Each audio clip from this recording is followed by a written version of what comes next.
Кейбір тағамдарды бірге сақтауға болмайтынын білесіз бе? Баршаңызға сәлем, менің каналыма қош келдіңіздер. Мәселен, тоңазытқышта шикі ет пен балықтың қасына піскен тамақты қоюға болмайды. Себебі тамаққа микроб түседі, ал ол денсаулыққа зиян.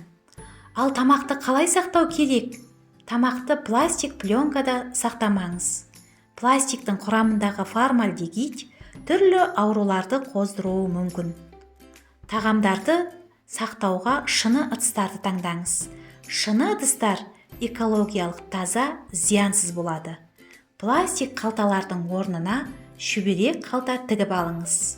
Бұрынғы апаларымыздан қалған ең дұрыс сақтау тәсілі болып табылады. Ал шкаф сөрелеріне сарымсақ салып қойыңыз. Сарымсақ өнімдерді жәндіктер мен зиянкестерден сақтайды. Сіз тағам өнімдерін қалай сақтап жүрсіз? Сіздің қандай сақтау әдістеріңіз бар?